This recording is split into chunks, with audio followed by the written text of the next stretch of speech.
Carol Lewis Caldwell Denny. You wanted to know why my parents selected the name Carol for me. In actuality, my parents didn't select it. I was named by my mother's elder sister, Aunt Ada, and she thought that Carol was something that she always liked, Christmas carols, and the way carols sounded, it would be easy for me to learn how to spell, and she saw no need to give me a middle name, so she simply named me Carol. Did I have a nickname as I was growing up? I did have a nickname by the time I got into elementary school. And because I had very, very teeny tiny little crooked bow legs, they called me Ricketts, which I didn't think was all that funny. The other name I thought be fitting when I got to high school, they called me Doll Baby. I like that because I thought I was a doll baby, and my mother always acted as if I was a doll baby. Where was I born? I was born in Greenwood, South Carolina. How did my family come to live in Greenwood? I know that my grandmother moved from a place called 96, South Carolina. She moved from there. I'm not sure if she moved there when she married the first time or what, but that's how my dad's people moved from Saluda, South Carolina, and he ultimately met my mother, both of their families living in Greenwood. Were there other family members who lived in Greenwood? My dad had an aunt who lived in Greenwood. She, early on, I think before I was even born, she had moved to Washington, D.C. My dad's brother, Willie, had moved and relocated before I was born, also in Washington, D.C. My mother had several sisters and brothers who had relocated. My one uncle traveled because of his job, and my aunt Corinne moved to Boston, but that left basically my Aunt Ada, my Aunt Joshua, and my mom. The three of them, those three siblings, Joshua, Aunt Ada, and my mother, Ruby, lived in Greenwood at the same time for the longest period of time together. The house that we lived in was a small one-level house. It had one bedroom, a living room, kitchen, and I'm not too sure about any other room because I just do remember sleeping on the couch, a pull-out couch in the living room. So at that point in time, a lot of times people had in their living room some type of, now they call it a futon, or they had like some type of pull-out couch. They didn't always have a second bedroom for a child. I'm trying to think if there were any special items in the house that I remembered. And actually, talking about the house, I have a lot of really special memories about my grandmother's house because my grandmother lived maybe 4 blocks away from us. And a lot of our childhood was spent at our grandmother's house because that's where we went when we had to be babysat. Our grandmother took care of us. We went there every Saturday afternoon because my grandmother had a store. And in the evening, my mother, her sisters, and brothers, they manned the store at night. And they hosted card games, and they did a little other side things like little spirits that they would sell in the evening, and they had card games. So I remember a lot of special memories about my grandmother's house, and that she had, in addition to a gas stove, she also had a wood burning stove that you made fire in the stove, and she used that for cooking. That was one she preferred actually to do her baking in, make her cornbread on, although she made cornbread on the top of the stove in a great big skillet. And I have a lot of memories about that because I think the heating was controlled by certain amounts of heaters, and that somebody had to do that early in the morning. Not that she didn't have electrical lighting and all, but I do remember that specifically. The kitchen was huge, and I had a lot of fond memories of my grandmother. Always on Saturday, she would make pancakes from scratch. I don't think I knew anything about pancakes in a box until we relocated, quote unquote, up north to Washington, D.C. And I do also remember that a fond memory for me of holidays, Easter, Thanksgiving and Christmas, everybody, no matter what dinner you had at your own home, like my mother or my Aunt Ada's, you always went to Mama's. That was my grandmother's house. And everybody met there before the sun went down on the holidays. And everybody brought their gifts there, and that's where the biggest gifting for the adult level, I know anyway. Of course, we children had our gifts at our own home on Christmas morning. If anybody was sick, whatever child it was that was sick, they were bundled up in a blanket and put in the car and transported to Mama's house because everybody had to be at Mama's. So I have a lot of fond memories, more of my grandmother's. But I do remember on the Christmas that I got a bicycle. It was bad weather. I don't remember whether it was rain or exactly what it was. But my father wanted me to ride that bicycle, and my mother said I could not ride it in the house. Well, she lost that battle because I cried, and my father said there was no point in getting her the bicycle if she can't ride it on Christmas Day. So they moved furniture all over everywhere so I could ride through the 3 rooms of the house on this bicycle. I knocked down a few things, but I didn't demolish the house. But Mama said I could not bring that bicycle to her house and ride through there with all those kids and the kiddie table and the grown people's table. So, but I do fondly remember that from our own house. My favorite thing to do for fun when I was small, I liked to play jacks. My mother played jacks with me a lot. And my most favorite thing to do also was paper dolls. We would cut out paper dolls and redress them. And my mother did that with me also because I was an only child. So she was my playmate. That was her job. I always had chores. Did I have family chores? Yes, I always had family chores when I was small. One of the first things that was my job was to empty trash cans and empty ashtrays, because my Aunt Bernice, my dad's aunt, she smoked. She and her husband, Uncle Matthew, they smoked. So whenever they were around, and other people did too, but I remember them specifically. So it was always my job to empty the ashtrays and empty the trash cans. As I grew a little bit older, I got a chore of ironing things that were flat. Pillowcases, dish towels, anything that was flat. My mother never gave me anything too structured to do until I got up some size larger. I did get an allowance. I don't think that started until I was about in the 3rd or the 4th grade. I did get an allowance, and I remember 25 cents. I don't know where that came in, whether that was the first allowance or whatever. But I do remember the largest amount I ever remember getting up to was $5, and I think that was, I was in high school by that time.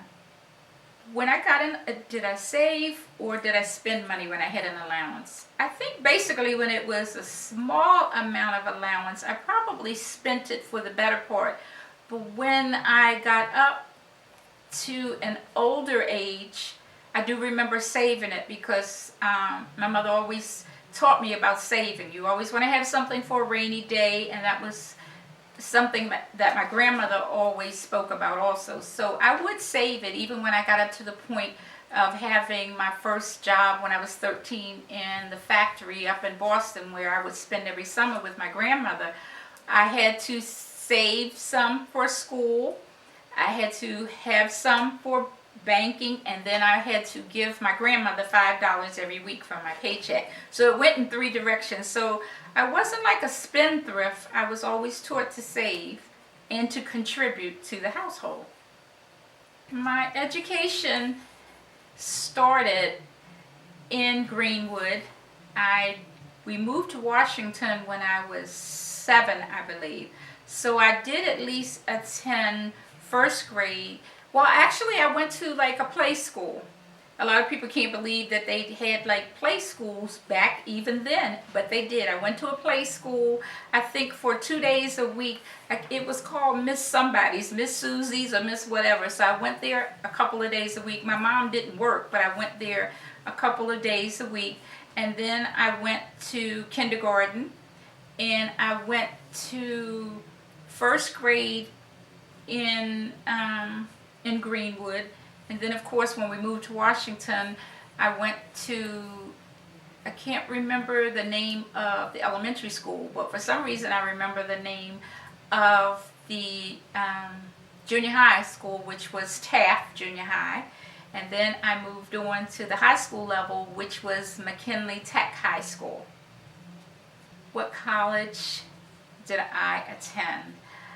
Initially, when I graduated from McKinley, I went to Freedman's Hospital School of Nursing, which is a world-renowned and the first Negro hospital-affiliated nursing school in the United States.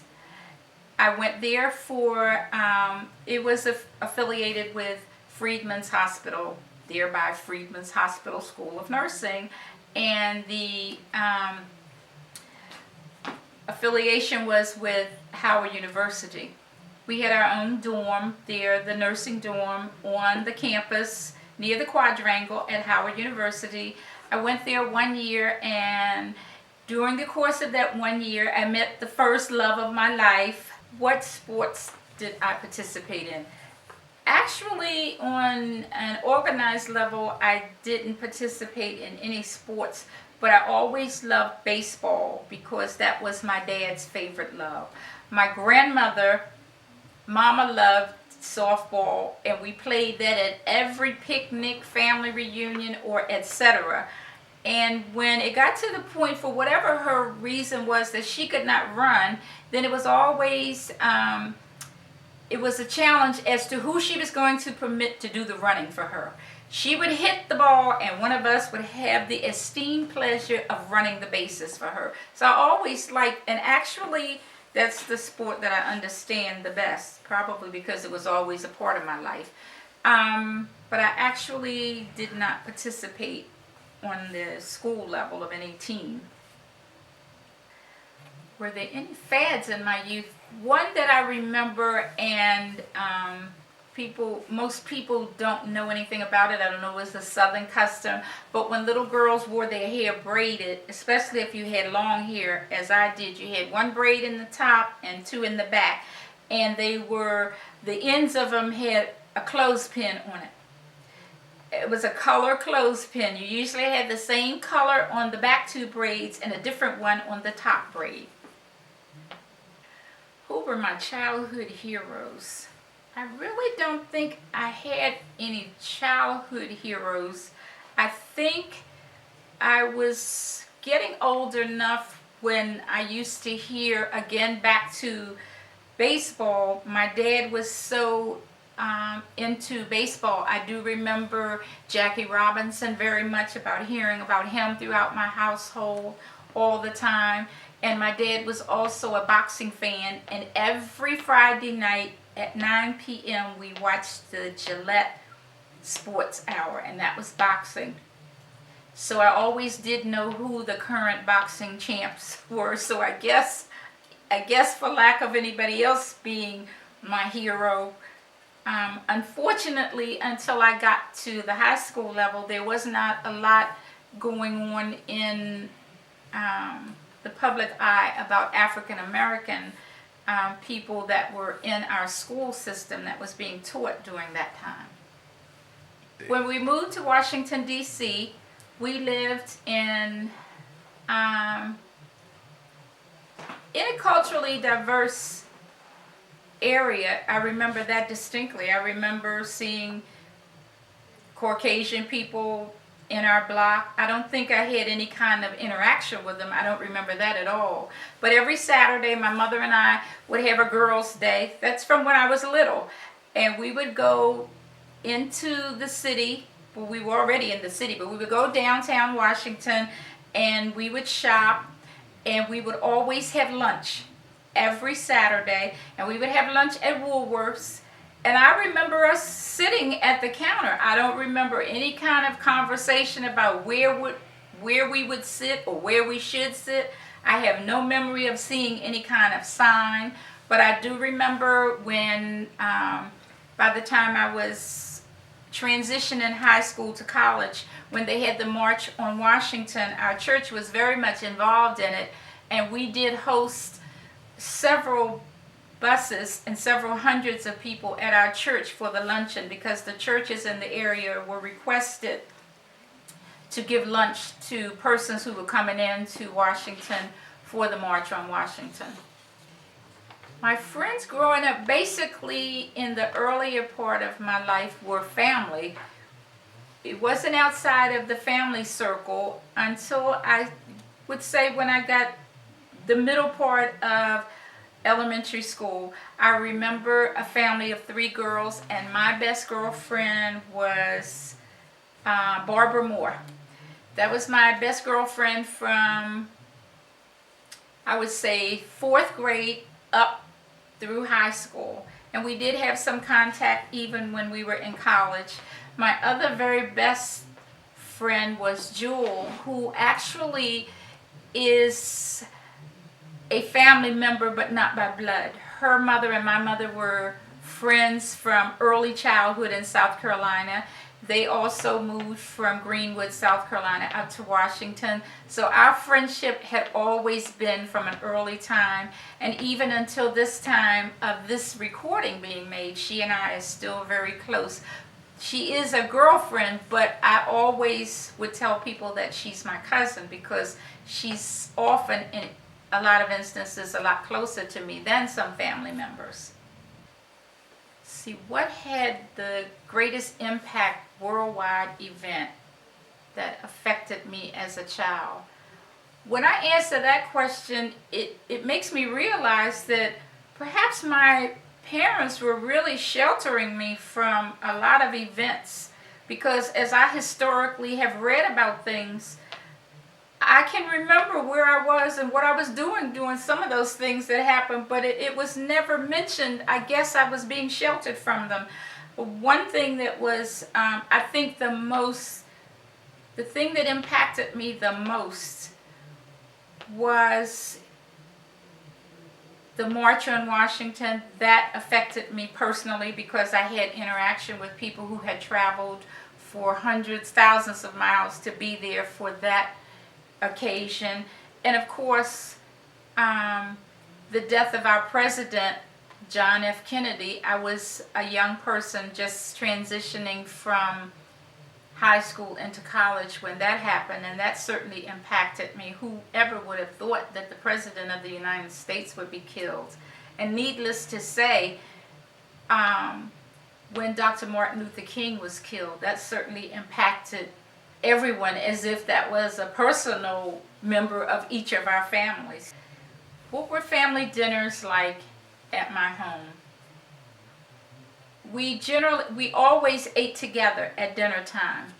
The only exception being is if my father was working late, which often was the case because he was a presser and a dry cleaners, and that didn't close till like 6, so he was often late. And but if he was not at home, it was always my mother and I who ate dinner together. And then when he did come home for dinner, we would sit at the table and talk to him as he was eating his dinner, which my mother would heat up and prepare for him when he got home from work.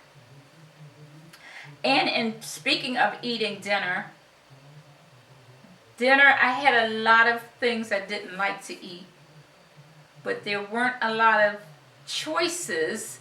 If I didn't like one thing, then I had to eat double the amount of something else. So if I didn't like squash, I had to eat a double amount of something else that was being offered for dinner. But we always ate dinner together. The world today is different from when I was a child, because I think pretty much overall the family structure has broken up and floated down the river somewhere, because children are allowed to be very opinionated, undisciplined, and allowed too much space to make choices. It just doesn't seem structured. When I was a child, you spoke when spoken to. You were allowed to give your opinion only when requested. If not requested, then you didn't give any opinion.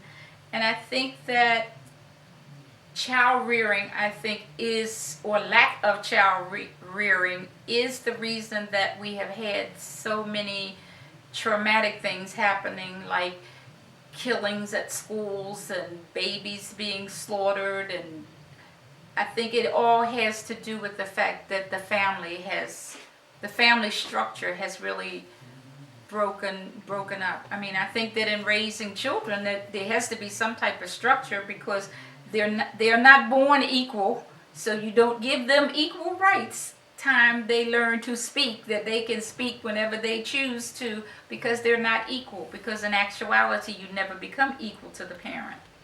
Who was the oldest relative that I remembered as a child? I do believe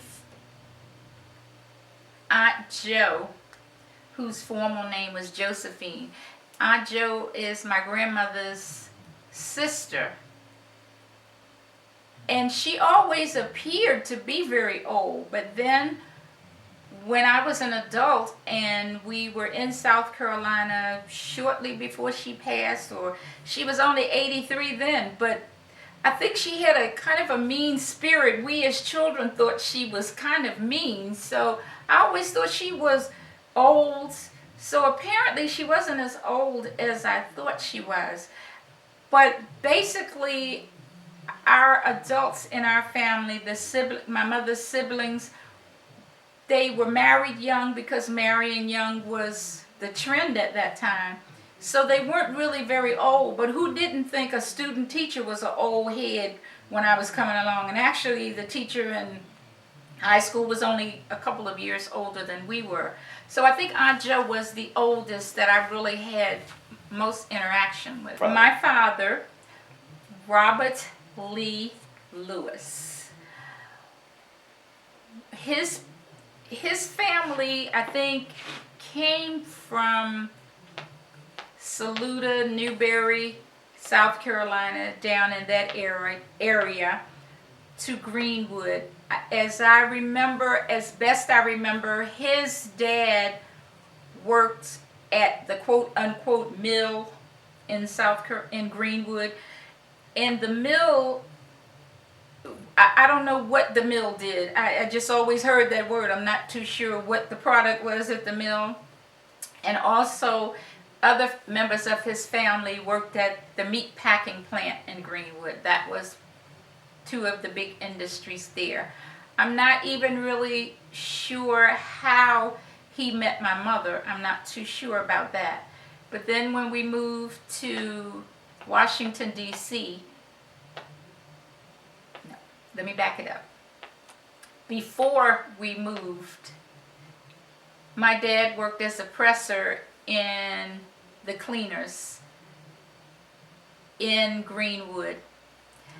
And my dad also was a singer. He sang in a quartet, which is a gospel group of quartet. You would think it was 4, but I think there were actually 7 in his group.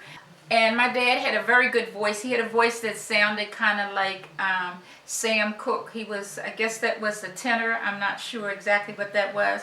So because he sang so, they called him the Saint, but his name was Robert. And they toured all around in the South. His quartet, they would sing concerts, gospel concerts on Friday nights sometimes, on Saturday evenings, and then on Sundays. As a matter of fact, they even traveled as far as New York and Philadelphia to sing. My mother and I sometimes went with he in the group, and they had rented this little panel truck, and it didn't actually have seats in it, so they had very small little seats they used to put in it. They remind you of children's seats in a classroom setting. But he had a very good voice. It was his dream that I was going to continue on in this singing situation. and he never could understand why I could not sing this song, Beyond the Sunset and His Eyes on the Sparrow. He never could understand why, if I was a female, I could not hit those high notes. I did go on to sing in choirs, but that was my dad's big dream, that I was going to eventually become a songbird.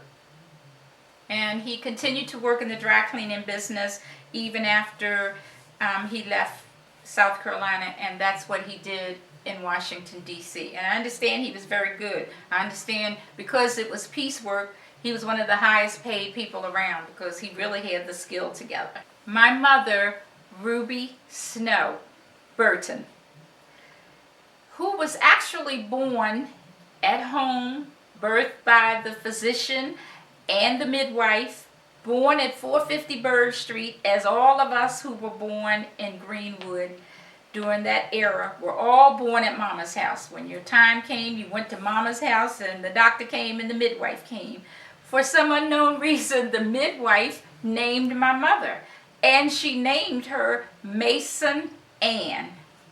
Later in life, thank God, my mother changed her name to Ruby. My mother was the matriarch of the family long before chronological age gave her that title. Ruby was the baby of all the siblings in her family, but Ruby ruled. No decisions were made until Ruby's input came along. Ruby had to be telephoned, written, cabled, Western Union message or something before any family decisions were made by any of her siblings or her mother. She was a sweet, sweet person, but she took no fever for the tea. That means don't mess with Ruby, because if you ask for it, Ruby's going to give it to you. If you can't take the truth, you didn't ask Ruby. I was my mother's only child. She doted on me. She wanted to live a lot of her dreams through me. That never happened to her in the first go-round, and I was her second go-round. She wanted a lot of things to happen in me. And truth be told, a lot of things did happen in me. She was a housewife until we moved to Washington. And even then, she was still a housewife for the first couple of years. And then she worked as a cute little waitress in a hotel coffee shop. And she had on one of those cute little uniforms with the white apron in the front with the cute little bow in the back. And my mother was extremely pretty. And everybody loved her beautiful bow legs, even to the time of her death when she had had 2 knee replacements. Everybody still talked about Miss Ruby's legs.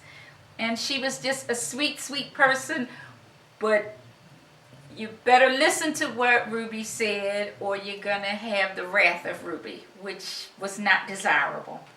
My parents married at a very young age. My dad was drafted into the Army. He was 17 and my mother was 15, and they were not I think the basic part is my mother was not of the marrying age. So Aunt Ada, my mother's sister, went with them to Raleigh, North Carolina, and she signed for them to get married because the elder of a family could sign, giving written permission for those underage to marry during that time. So she went and signed for them to get married because my dad had been drafted into the Army and he was going overseas. So at age 15 and 17, they were married. These 2 kids got married. After the marriage, a very dear friend of the family, they stayed at the family home for the weekend. And then my dad was sent overseas and my mom came back home with her sister. Within a 2-year period, when my dad came back home from the military, my mom got pregnant and I was born, and my mom was 17 when I was born and my dad was 19. They were just kids, and so as any kids who get married as kids, they had to learn about being parents. I was the gem of their life. My dad wanted to be a firm disciplinarian, but he really didn't have that skill. But my mother had the skill, and she utilized the skill of being the disciplinarian of her only child and anybody else's child when given the opportunity. So when we moved to Washington, my dad didn't want my mother to work because I was still small, not that small, but so she didn't work for a while. I think what happened over the course of the marriage, there was infidelity, and that is what broke the marriage up. So my senior year of high school, my parents separated. But my dad was there for my graduation ceremony and etc. And by that time, he had moved from our house after I graduated from high school. But he was financial support as far as my settling into the campus at Freedman's on the campus of Howard University. And they eventually got divorced over quite some time. But my mother was still an active part of her in-laws' family.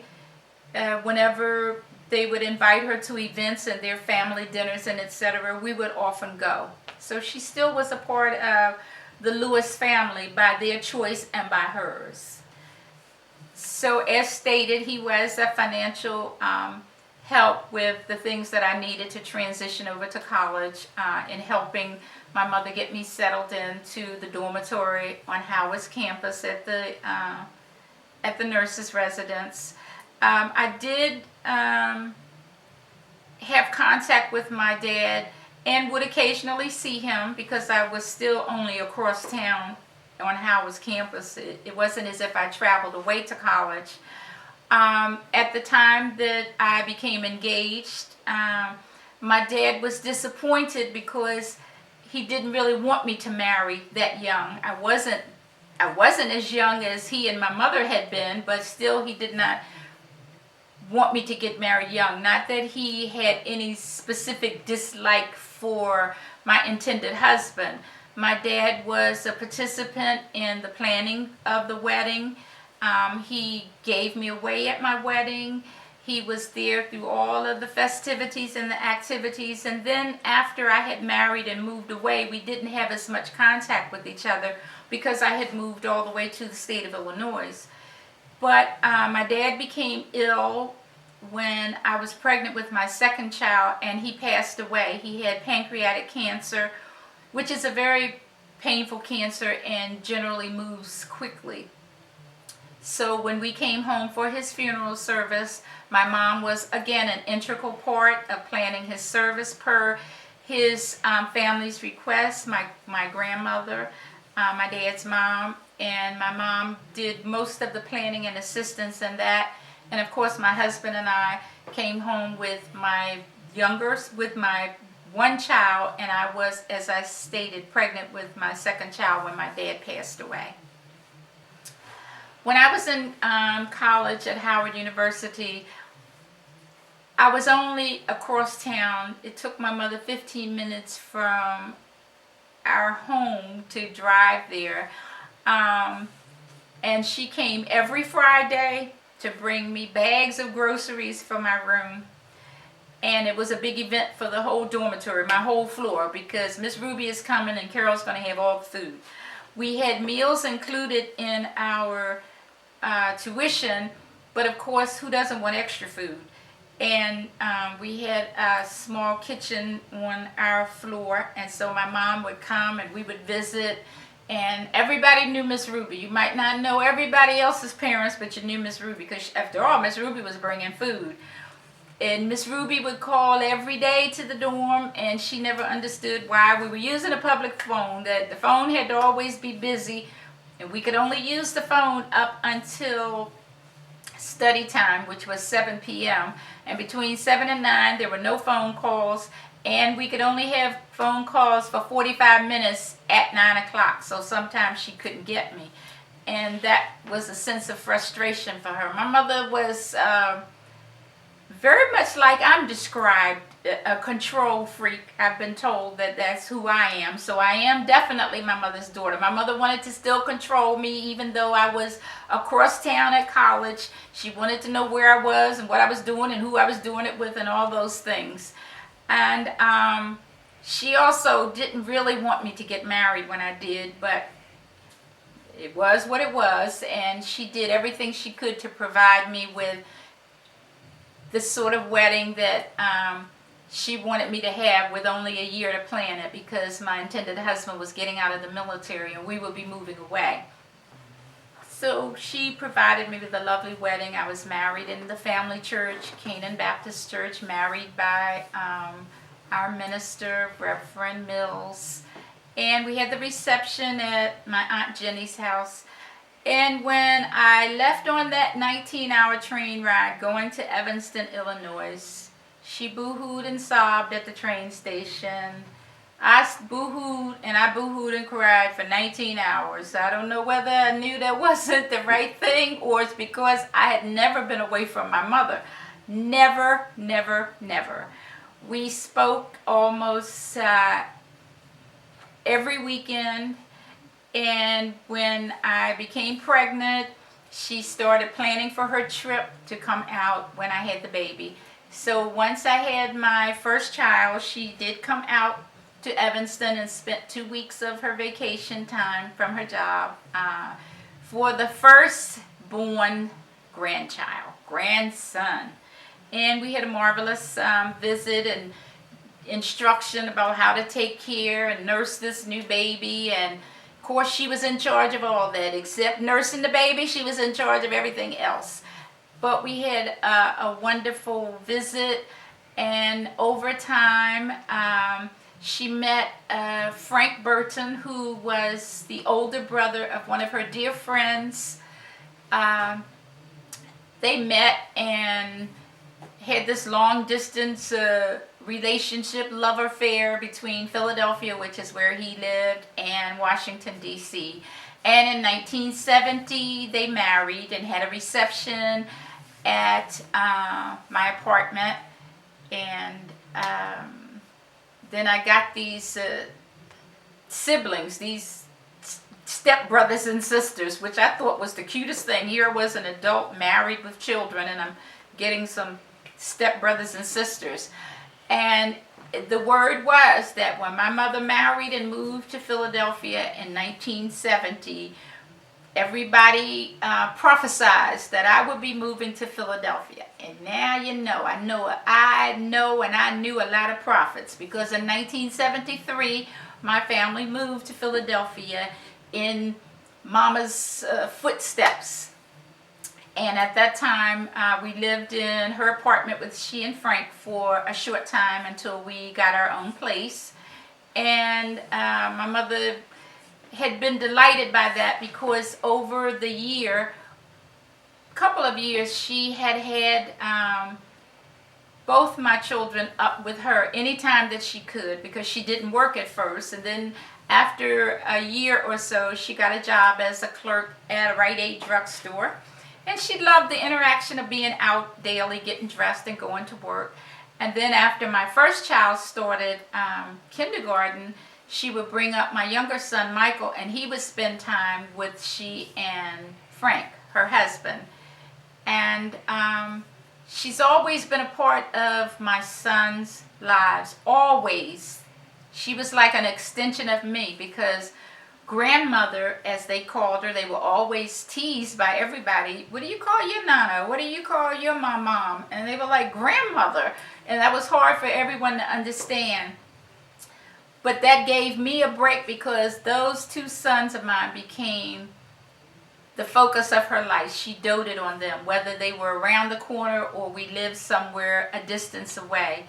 And my mother went back to school and got her GED, and she was the proud recipient of her diploma, and we were all there. Her grandchildren were there. Her 2 boys were there to witness her getting her high school diploma. And she went to work for the federal government. She went to work for DISC, which is a part of the Navy Department. And she did 25 years of service there. and that's where she retired from. And after she retired, she was able to spend life doing so many of the things that she enjoyed, mostly travel, because ultimately we had joined the Eastern Star together, she and I, in 1970. I'll give that date, whatever. But my mom was diagnosed with breast cancer in 2004.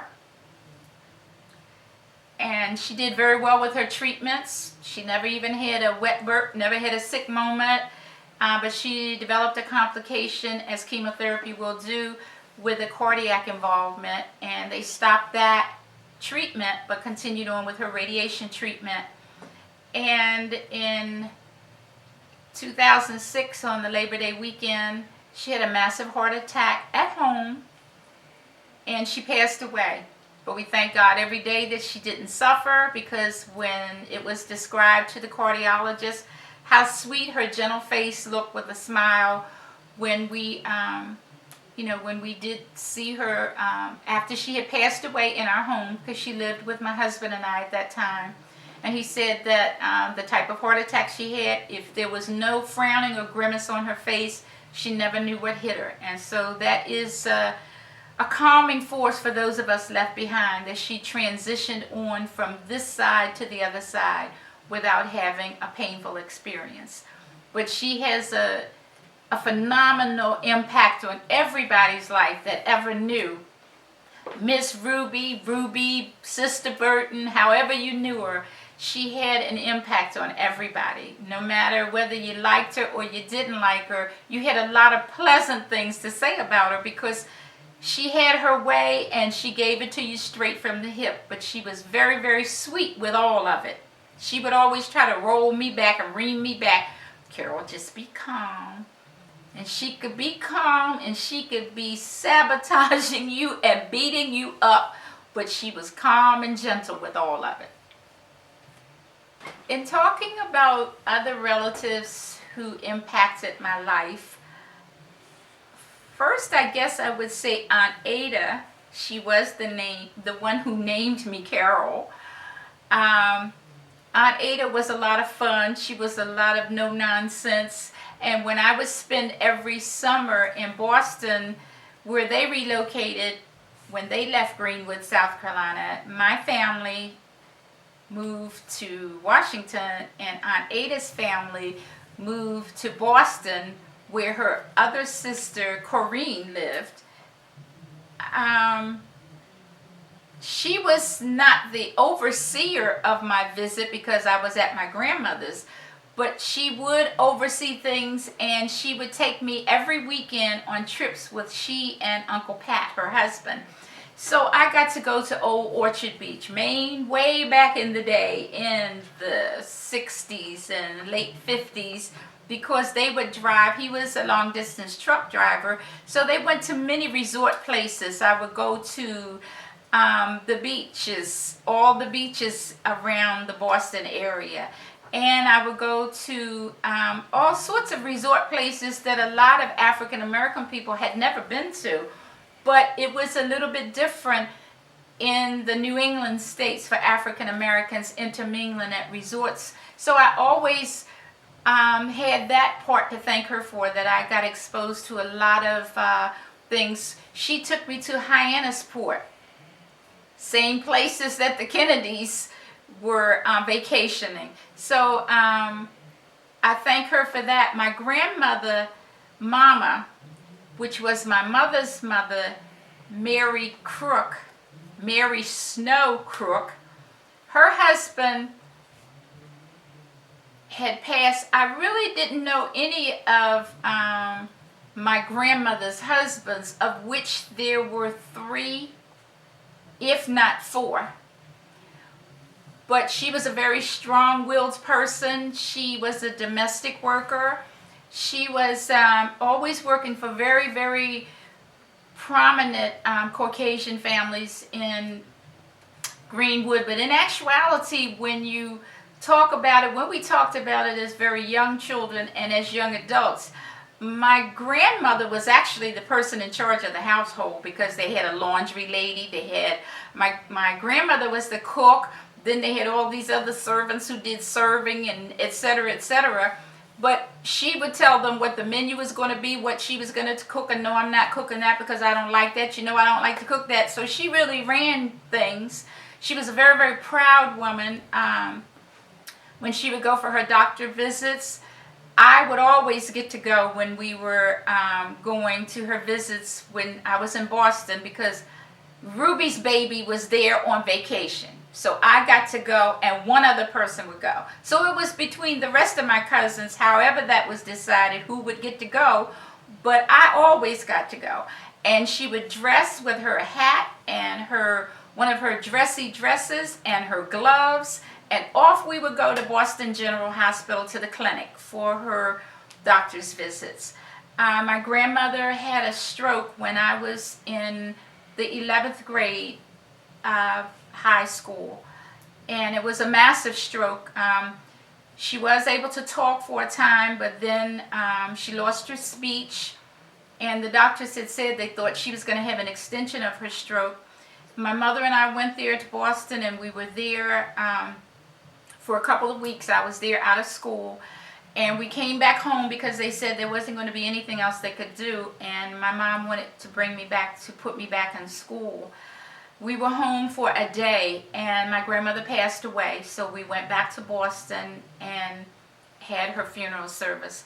I was also always intrigued by my Uncle Walter. My Uncle Walter was below the knee amputee. I'm not sure what happened, what kind of injury he had, but ever since I had known him, before we ever left South Carolina when I was a small child, he worked for the James E. Strait shows, which was a carnival that traveled about throughout the South and north as far as New York. And he was a guitar player.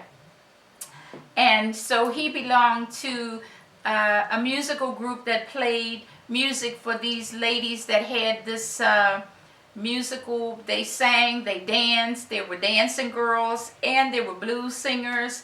And I was always fascinated by Uncle Walter. And everybody who met my Uncle Walter liked him, but they always had questions about him because he was very, very fair. He was one of those African Americans who could, quote unquote, pass should he chosen to do that. He had kind of wavy, straight, kind of long hair, like those from Shaft and all those movies that we saw when I was a girl coming up. And he was a musician. And like coming up through the times of history, women like musicians and actors and people in the entertainment business.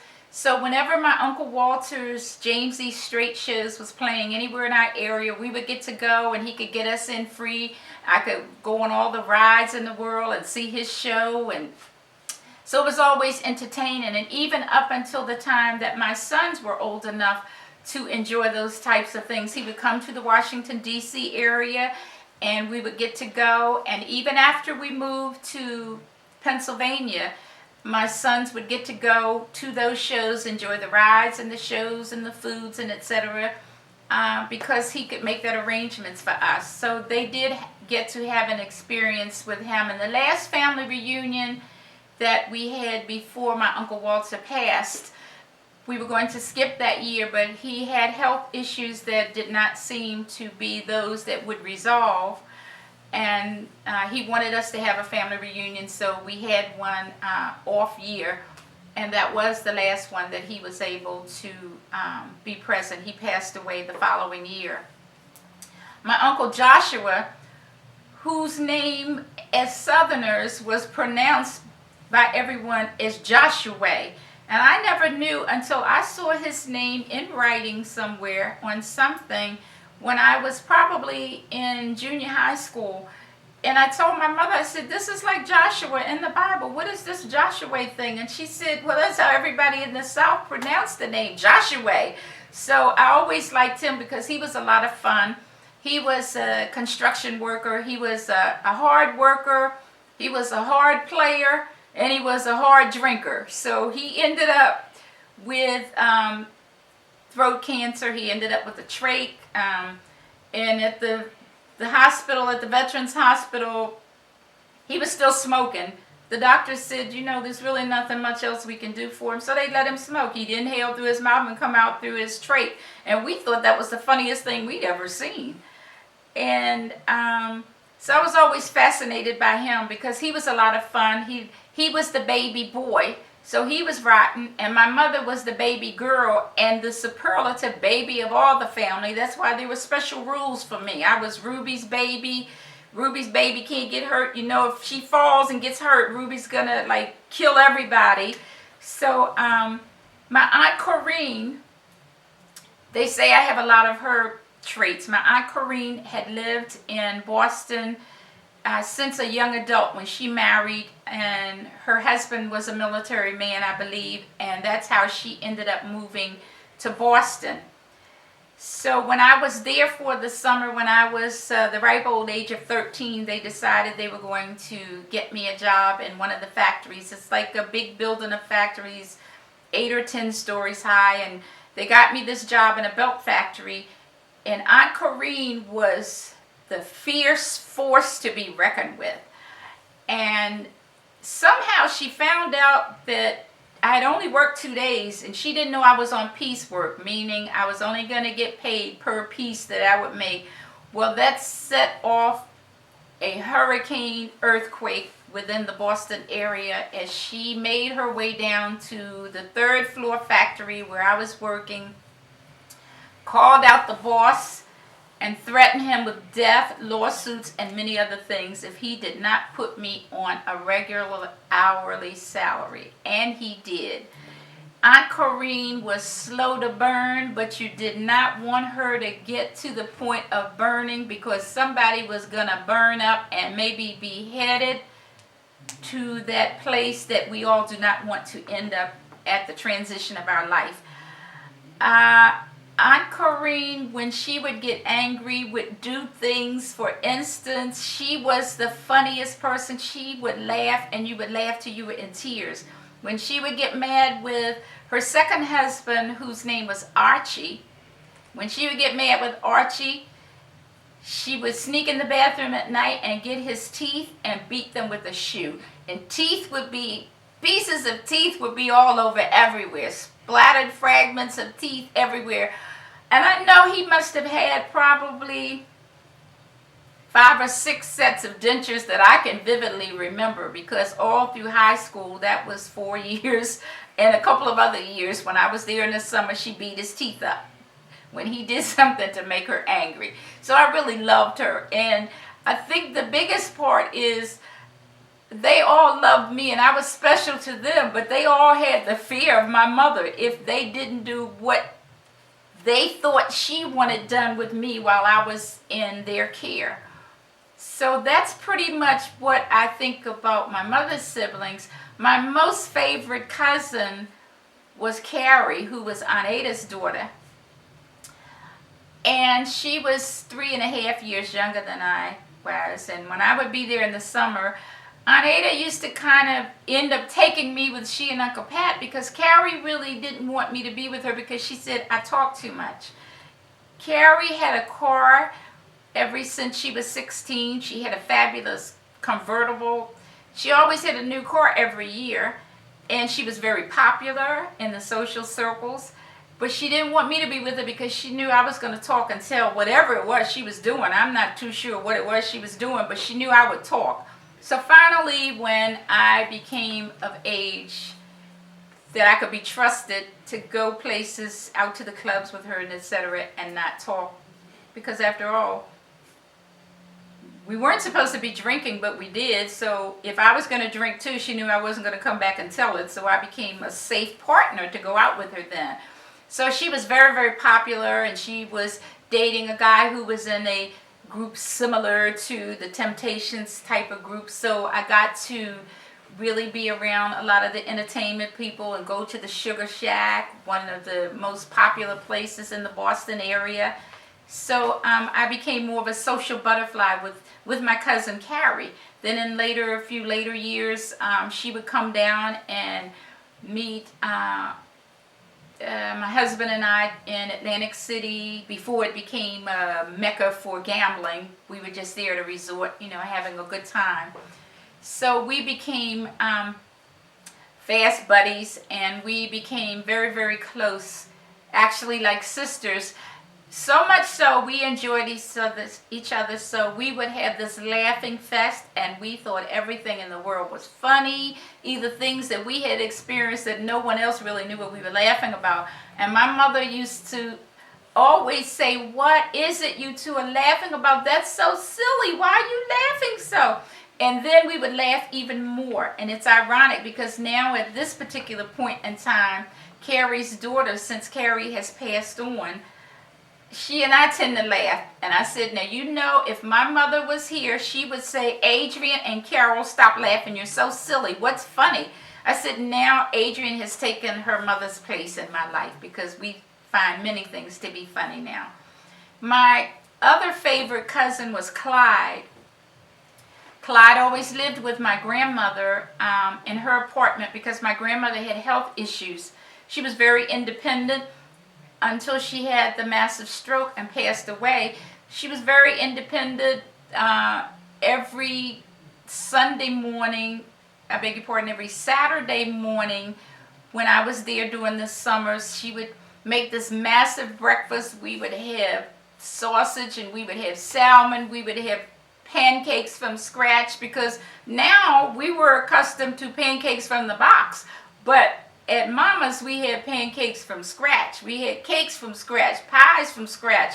So Clyde was at my grandmother's all the time, and then I was there in the summer months, so he and I became very close. And he was more or less separated from his sisters and brothers. What a relief that was, because he was the oldest one, and they were down the hall in the apartment with their parents. And then after my aunt had separated from my uncle Joshua, so it was she and her children. So Clyde had always been close with me, and we'd always talked a lot over the years. He married very young. I think he might have been 17, because Kathy, the mother of his child, was, I think, 15 when they married. And I remember that marriage when I came up from Washington for his marriage ceremony. And we still have been close. He's born April 1st, April Fool's baby. So we always speak on his birthday. I always call and sing to him, even now. And for my birthday, since he's a retired principal, he now has that skill where he does beautiful cards and sends me drafted cards for my birthday on May 31st. So we're very, very close. How did I meet my first husband? Clarence Kennedy was in the military, and he belonged to the special elitist group of military men who guard the tomb of the unknown soldier. They do wreath laying ceremonies at the tomb of the unknown soldier. When the president comes out, they do all kinds of high profile parades. And a good friend of mine that I worked with was dating someone else from that group, and that's how I met him. And when we would date, I would get to be taken down to the tomb of the unknown soldier, where their quarters were, where they did the preparing and dressing for the switch up, the changing of the guard from one shift of soldiers to the other shift of soldiers who were guarding. So I got to be in the company of that very elite group while we were dating, and he was getting out of the military. Within a year, we became engaged. So within 6 months, we became engaged. My mother planned a wedding, and we got married and winged off to Evanston, Illinois, where we lived with his grandmother until we got our own apartment. And then we got a very cute little apartment, a cute one-bedroom apartment, and we began to decorate. We had a walk-in closet, and we decorated. My mother came on a visit before Robert's birth, and we decorated and made it just something that looked like out of a picture book, this closet that became the nursery, and it was just ideal. When we went there, he worked for the Zenith Corporation, because that is the family that his grandmother worked for. He really had not had a lot of connection with his parents, who had divorced some years when he was young. When he was very young, they had divorced. His mother had some issues, and they were not very close. So he was always very, very close, and mostly raised by his grandmother. So we were the proud parents of our first child, Robert, who was born in 1965. And later on, we moved to Springfield, Massachusetts. And that's where my second son, Michael, was born. And the marriage had gone into the dark side before Michael was born, but during my pregnancy. And very early on after the birth of Michael, we moved back to Washington, D.C. area with my mother. We moved to Washington with my mother. My first child is Robert Lewis Kennedy. Robert was named after my father, whose name was Robert Lewis, which is my maiden name. And we named him that because we were naming him in honor of my father. Robert was the joy of everybody's life. He was my firstborn, a son, and the first great-grandchild from his father's side, the first grandchild. So it was an exciting time. You know, there was all this buzz about Robert when he came along. Robert was always very quiet, but very mature in the fact that we lived in an all-adult apartment building, so he could sit up and listen to the news in the evening as we ate dinner. And he was able to speak and say and pronounce a lot of things that a lot of children his age did not, because he was watching the news with us, and he heard a lot of adult conversations because he would be sitting around chit-chatting with us. My second son, Michael Andre Kennedy, was born in Springfield, Massachusetts, after we had relocated from Evanston, Illinois. And he was named Michael Andre because, again, I was looking forward to having a daughter. So I had chosen the name Michelle Angelique. So back then, most of us did not want to know, nor had they gone forward with all of this testing where they could tell you the sex of your child. So when I was told that I had delivered a son, then quickly I had to make do with the name. So I went with the same initials, Michael, and I always liked the name Andre. So he was Michael Andre.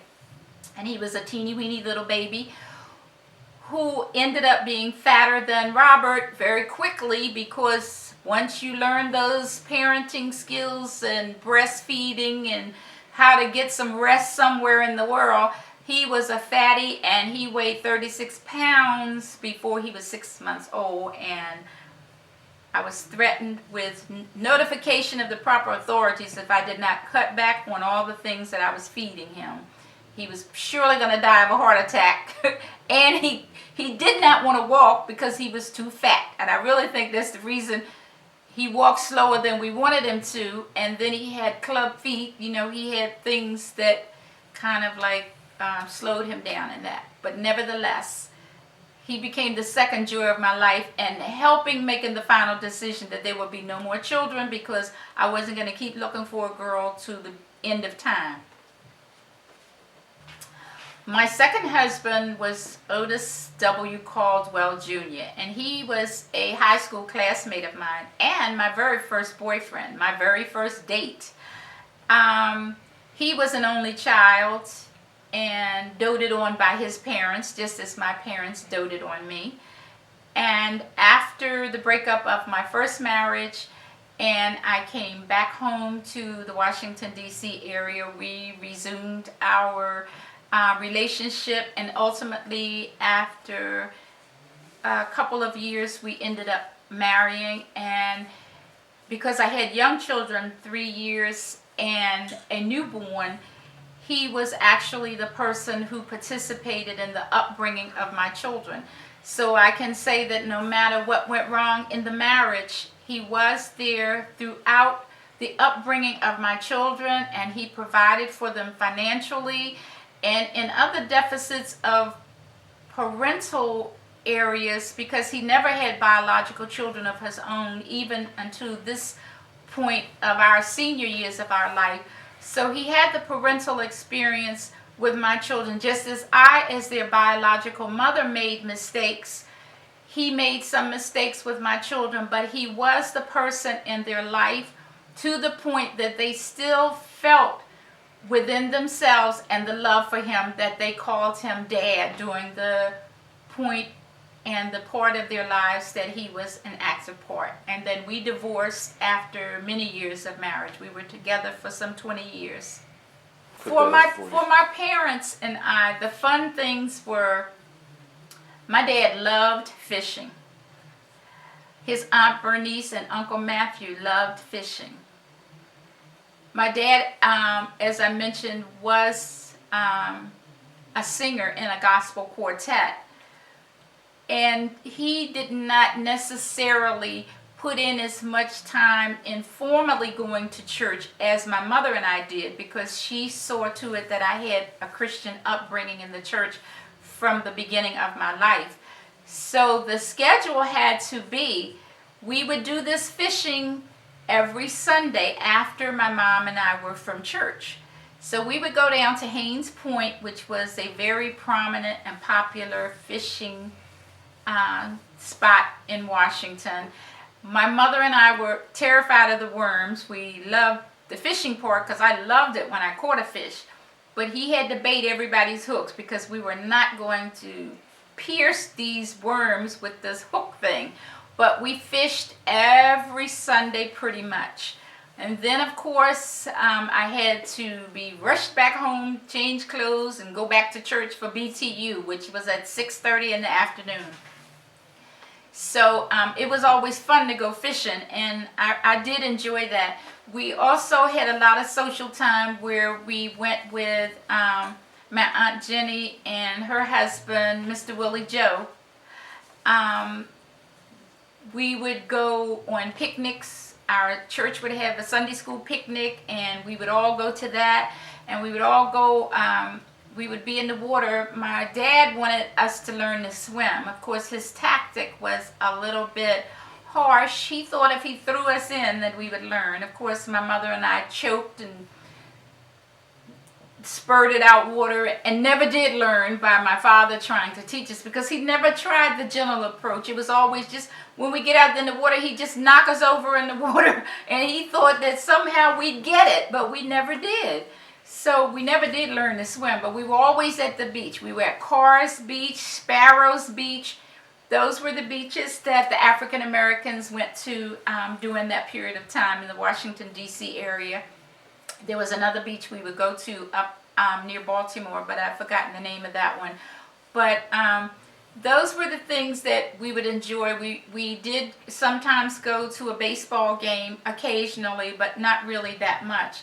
And then there was that Friday night 9 p.m. Gillette Sports Hour where we had to watch boxing on Friday nights. So we were pretty much covered for the social piece. My parents loved to dance. They loved having parties, and whenever they would have a party, either if they have it at their house or we had it at my Aunt Jenny's, it would be my cousin Jewel, and then eventually 10 years later along came her brother Michael, So it was the three of us, and we would be back in the bedroom because that's where kids were, because they didn't intermingle socially with their parents' parties of drinking and dancing. Then we would get brought out because we were actually the sidebar entertainment. They would bring us out, and Jewel and I would dance, and we would just have a good time. Maybe one song. On a real good night, we do two. And we'd really enjoy that. And then they'd prepare our food, and we'd go back into hibernation into the bedroom.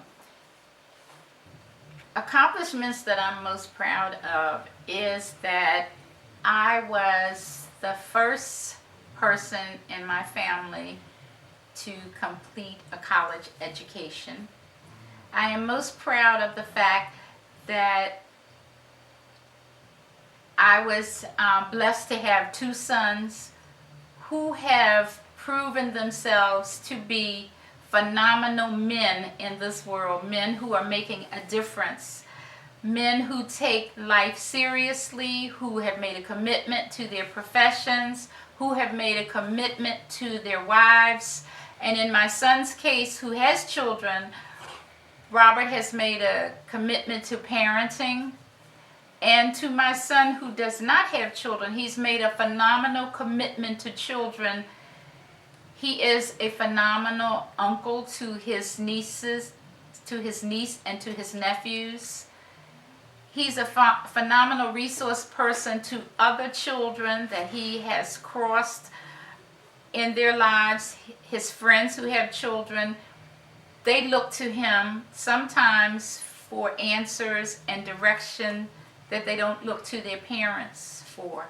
So I'm phenomenally proud that I was able to give the world these two men who have become phenomenal men, not just only in their education and their chosen professions, but they have just become good men of the world, men that are described by characteristics of the world, but more so by characteristics spiritually and biblically. I would like for people to remember that I always attempted to give my very best to whatever I chose to do. It was always my dream to be a nurse. No one ever knew where that came from. There had never been any professional people in our family when I came along. I always carried a book. Always, from the time I could grasp a book in the crook of my arm, even before I could read. I could read at an early age, but I always had a book and always wanted to pretend I could read, and anybody would think that I could, even though I couldn't. So from a very small child, before I ever went into any formal education, kindergarten or above, I always said I wanted to be a nurse, and no one ever knew where that. There were no caregivers in my family.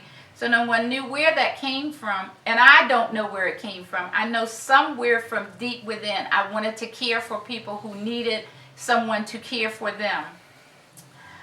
So I would like for people to know that I was committed to that, and I carried it as far as I needed to be in my education to become a professional nurse. I've enjoyed every year of my service as a nurse, in all endeavors, as a surgical nurse, as an emergency room nurse, an intensive care nurse, a neonatal nurse, an addictive disease nurse, a medical oncology nurse. There's always been something, because for all of those experiences, I gained something for myself.